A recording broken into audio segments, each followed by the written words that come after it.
Olá, sejam muito bem-vindos ao meu canal. Eu sou a professora Camila e no vídeo de hoje eu trago dicas para você que está iniciando aí na sua sala de recursos. Então, vamos lá!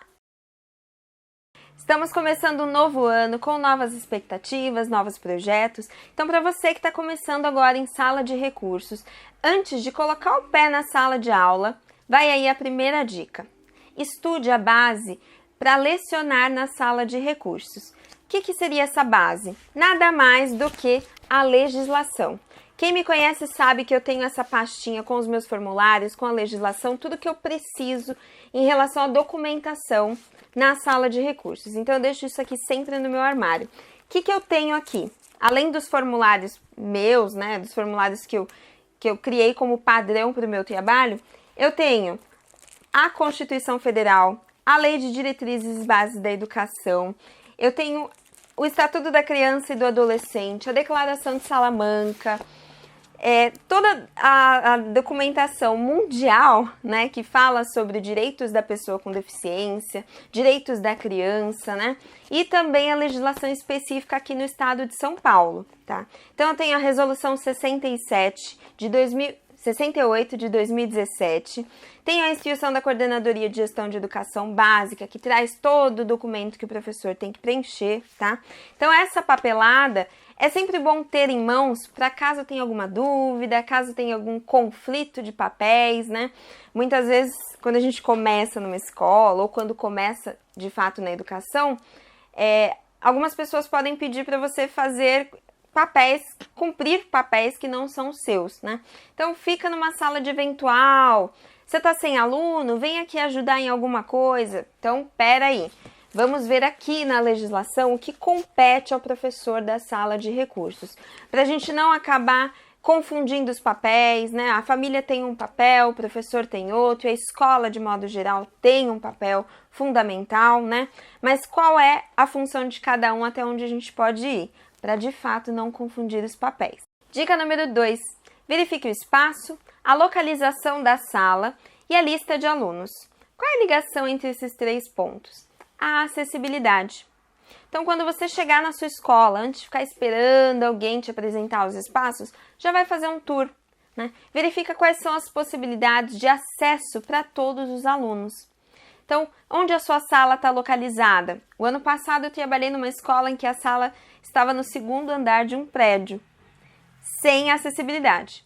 Então, eu peguei a minha lista de presença e já verifiquei qual é o tipo de deficiência que os meus alunos possuem. Se for um aluno cadeirante, um aluno com deficiência física, não faz sentido você atender no 2º andar do prédio, que não tem elevador, que não tem rampa de acesso, né?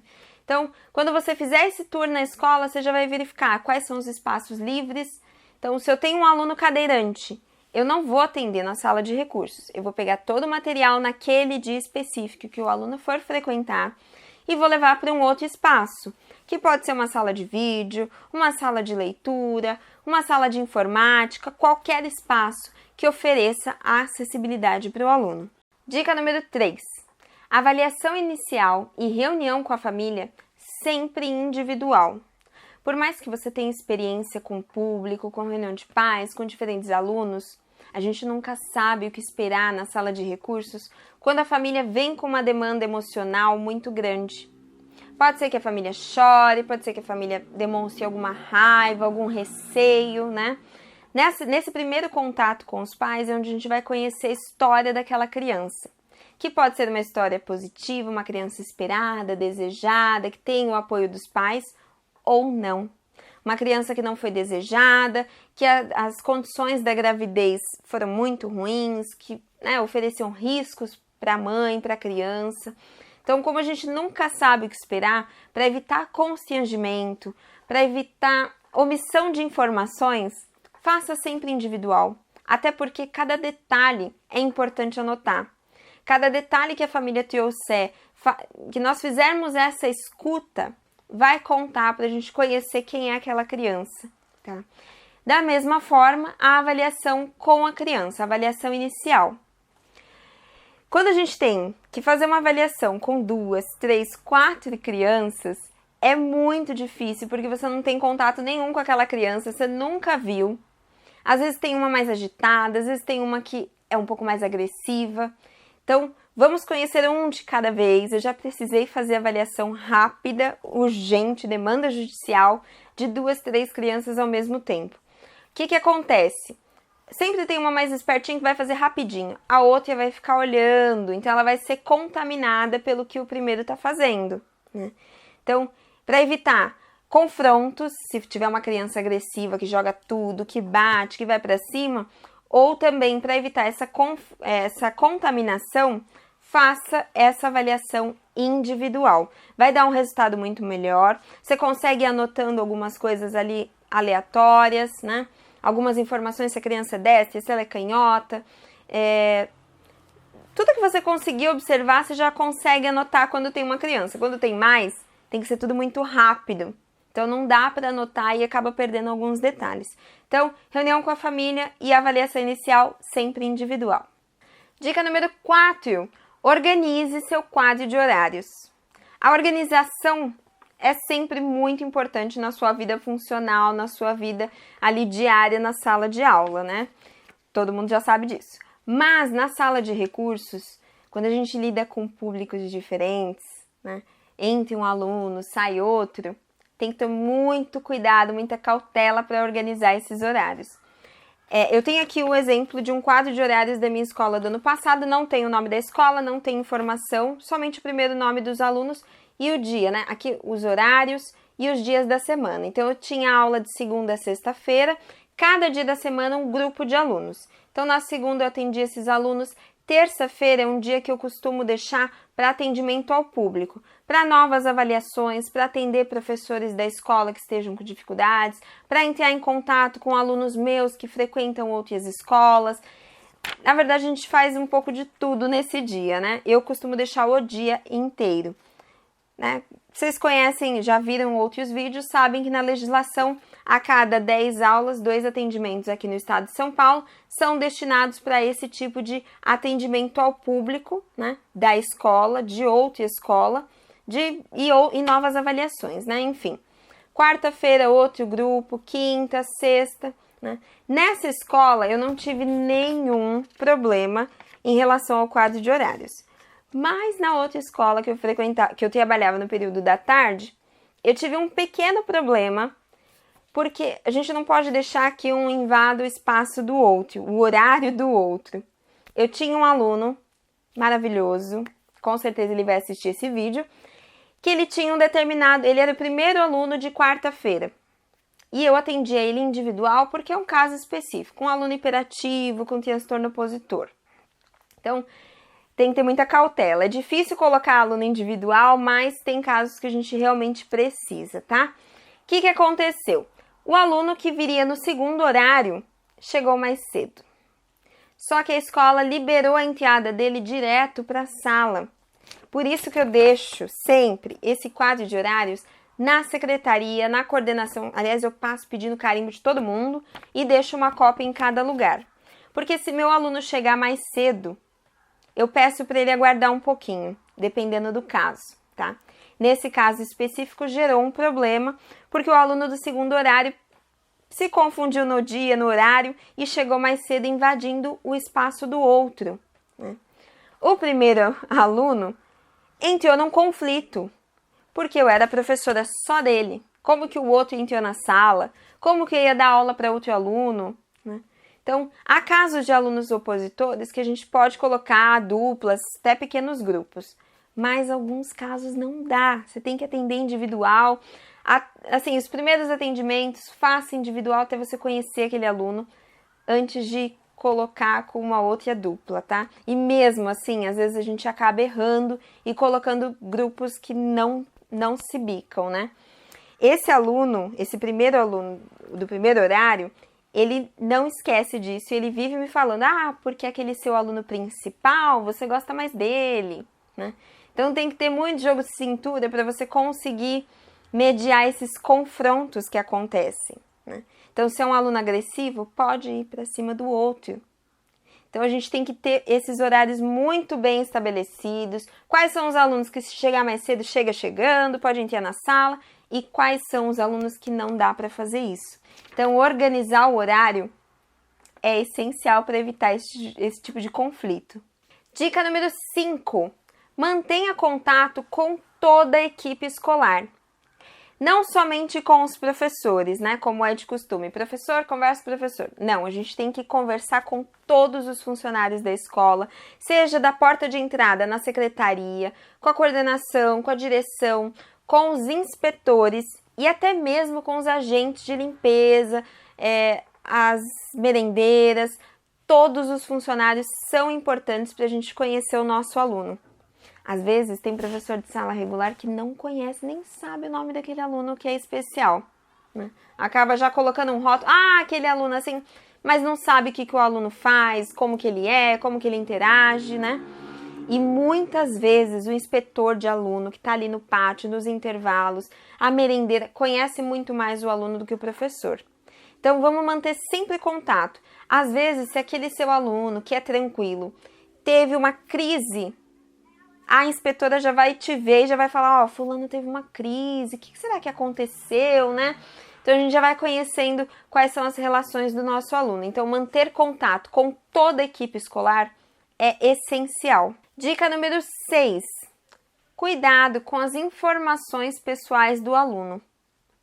Às vezes a gente acaba falando, conversando com algum funcionário, com algum professor sobre determinado aluno, e deixa escapar alguma informação. Isso não pode acontecer em hipótese alguma, tá? Quando a gente fala, o aluno não foi desejado pelos pais, a mãe desse aluno usou drogas durante a gravidez, o pai batia na mãe, informações pessoais nenhuma, de nenhuma origem, a gente pode compartilhar.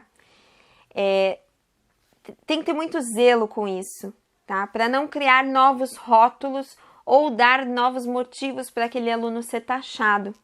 Até mesmo conversar com outros alunos. Esse aluno é assim, esse aluno é assado.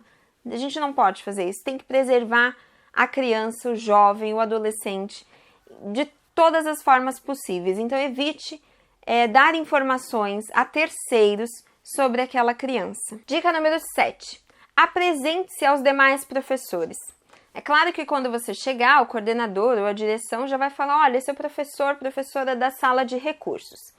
Se for o primeiro ano que vai ter sala de recursos naquela escola, apresente a sala de recursos. Qual é o projeto, qual é o objetivo dessa sala, quem é o público que você atende, se apresente enquanto pessoa, né? Eu estou começando na área, mas os meus projetos são esses, o meu objetivo nessa escola é esse, né? Colhe informações também, olha, vou trabalhar com tais e tais alunos, o que vocês podem me dizer, o que eu posso esperar, né? Também me coloco à disposição para orientá-los em questões de adaptação curricular, para orientar em questões de inclusão, né? Em questões de bullying que os nossos alunos sofrem. Então, se coloque à disposição, se apresente, mas faça isso com muita confiança. Acontece de sermos julgados, e isso eu falo com propriedade, pela quantidade de alunos que nós temos. Então, tem professor que acha que a gente não faz nada, você só tem meia dúzia de alunos, você só fica no bababi babu. E não é isso. Trabalho de sala de recursos, por mais que a gente tenha uma quantidade pequena de alunos, a demanda é muito grande. Então, se o professor chega na minha sala e fala, vou ficar aqui, que aqui não tem trabalho, né? Claro, professor, fica à vontade, essa é a minha resposta. Nós temos esse tipo de material para trabalhar tais habilidades, esse tipo para trabalhar isso, né? Só que não se esqueça que nós temos, por exemplo, 16 alunos. São 16 avaliação inicial, 16 anamnese com a família, 16 planos de atendimento, ou seja, o planejamento para cada aluno, 16 relatórios individuais, né? Então, eles já vão vendo que não é tão fácil quanto parece. Se apresente com confiança, mostre que o seu trabalho não é tão simples quanto eles pensam e convide-os a participarem, né? Dica número 8. Participe das decisões da escola. Assim que iniciar o ano letivo, vem as reuniões pedagógicas, ATPCs, qual que for o nome aí na sua região, participe, esteja presente. Levante a mão. E quanto aos alunos X? Esse aluno é de tal ano, vai ter um passeio para a escola. Opa! Esse é um vídeo que eu vou fazer para vocês sobre inclusão fora do espaço escolar. Vai ter uma excursão para X lugar. Esse lugar oferece acessibilidade para tal aluno, para um aluno cadeirante, oferece audiodescrição para um aluno com deficiência visual, oferece intérprete para um aluno, né, com deficiência auditiva, né? Tudo isso a gente tem que pensar e trazer esse assunto para o cotidiano da escola. Sempre levanta a mão, pode ser que você pareça chata, eu sou meio chata, levanta a mão e fala, e o meu aluno tal? E o nosso aluno, né, porque é o aluno é da escola? Ele vai? Já mandou bilhete para a família, autorização? Vai ter projeto de música? Como que esse aluno vai participar? Vai ter seminário? Como que o aluno vai participar do seminário se ele não é alfabetizado? Vamos trabalhar com esse aluno. Dessa mesma forma, você pode falar, vai ter seminário? Sim. Ok, vamos pensar como que esse aluno não alfabetizado vai participar do seminário. Eu posso ajudar na sala de recursos abordando esse aluno, trabalhando a autoconfiança da criança, né, para ele conseguir chegar lá na frente e falar. Isso é muito, muito enriquecedor. Trazer esse conteúdo, essa fala sobre acessibilidade e inclusão para o dia a dia da escola é fundamental. Dica número 9. Seja parceiro ou parceira da família. Essa parceria ela é importante para a gente conseguir transmitir as informações com muito mais facilidade. Você pode pegar o telefone da escola e ligar para a mãe sempre que necessário, né? Se tiver alguma ocorrência na sala regular, na sala de recursos, qualquer que seja. Se a criança estiver faltando ou estiver chegando muito atrasada, entre em contato com a família de forma bem natural, questione, olha, tá tudo bem? Aconteceu alguma coisa? Fulano tá faltando, né? Tem esse contato próximo. No meu caso, eu carrego todos os meus alunos e as famílias dos meus alunos para a minha vida. Então, eu tenho o número do WhatsApp de todos eles. Então, estamos de férias, eu mando mensagem, alguns me mandam, né? Indico lugares que eu fui, que eu passei, que oferecem acessibilidade, que oferecem alguma atividade cultural diferente, né? Então, eu tenho esse contato muito, muito próximo com todos. Então, se acontecer alguma coisa, eu já mando mensagem para a família. Na verdade, eu acabo criando um ciclo de amizade com eles. Facilita muito a comunicação e até mesmo a orientação. Você precisa fazer uma orientação para uma família que é um pouquinho mais difícil, faça essa parceria com eles de forma natural que você consegue um resultado muito melhor. Dica número 10. Trabalhe a sua inteligência emocional. Quando falamos de inteligência emocional, estamos falando de autocontrole e autoconhecimento. Autocontrole é fácil. Autoconhecimento é identificar os seus limites, as suas características, os limites e as características do outro e respeitar. Na sala de recursos, nós lidamos com explosões de emoções, mistos de emoções, tanto positivas, quando aquele aluno está desenvolvendo, superando barreiras, limites. Isso é muito gratificante e emocionante, até difícil de descrever. Mas tem também as explosões negativas, as experiências negativas. Quando o seu aluno tem uma dificuldade mais severa e não consegue evoluir aquilo que você espera, né? Quando o seu aluno tem um transtorno emocional, psiquiátrico e apresenta alguns confrontos, crises na sala de aula, é difícil lidar. Muitas vezes a gente não vai saber o que fazer, vai tentar contornar, tentar dar um jeito, mas ninguém está preparado para tudo, não é mesmo? Então, não leve essas experiências negativas para o seu dia a dia, para você ficar frustrado. Isso vai acontecer muito. Para isso, a gente tem que estar fortalecido. Eu posso ir até certo ponto, eu preciso de ajuda quando esse tipo de coisa acontecer, se o aluno for agressivo, deixa a porta aberta, peça ajuda, né? Não tenha vergonha de dizer, eu não estou conseguindo lidar com essa demanda. Converse com a família, converse com o psicólogo desse aluno, com o psiquiatra, faça um relatório discorrendo sobre o que está acontecendo, né? Aceite ajuda, ninguém sabe tudo, né? Então, entenda até onde você pode ir, o que você consegue fazer e não fique frustrado, porque nem sempre, ou melhor, muitas vezes, aquilo que você espera não vai acontecer. Às vezes a gente faz um semanário, né? Fantástico, vamos trabalhar tal assunto, vamos trabalhar uma receita, colocar a mão na massa. Pode ser que dê tudo errado, pode ser que o seu aluno chore, que o seu aluno fique agressivo, mas a gente tem aquela cultura de sempre procurar um culpado, né? Não se sinta culpado. A criança ela tem uma carga mais pesada, um transtorno que muitas vezes ele não responde por si, ele perde o controle, se ele não está medicado muitas vezes, né? Ele pode perder o controle, falar coisas bem pesadas, partir para agressão. Então, não se sinta culpado. Veja até onde você consegue ir, vai contornando, trabalhe, né, muda de assunto, tira o foco daquele problema, pergunta se ele conheceu tal música, né? Vai dando um jeitinho, saindo daquele confronto. Se necessário, peça ajuda, sim. E não se sinta culpado. Muitas vezes a gente, em sala de recursos, acaba sendo um centro de apoio, tanto para a família, quanto para a criança, quanto para os colegas dele, quanto para os demais professores, para a equipe como um todo, né? E para isso a gente tem que estar fortalecido, porque nós professores de sala de recursos, nós somos capazes de orientar e auxiliar, né, os professores, a família, a criança, nessas demandas também. Claro que nós não somos psicólogos, não temos que, né, tentar fazer um trabalho psicológico com aquele aluno, mas dentro da sala de aula a gente tem que lidar com autoconhecimento e com autocontrole. Tá? Então, para isso, se fortaleça, conheça os seus limites e se respeite, né? Para você conseguir lidar com toda essa demanda, toda essa energia que você vai receber. Bom, esse foi o vídeo de hoje para você que está começando ou para você que já está em sala de recursos e tem algumas dúvidas. Espero muito que vocês tenham gostado. Deixa seu like, seu comentário e até o próximo vídeo.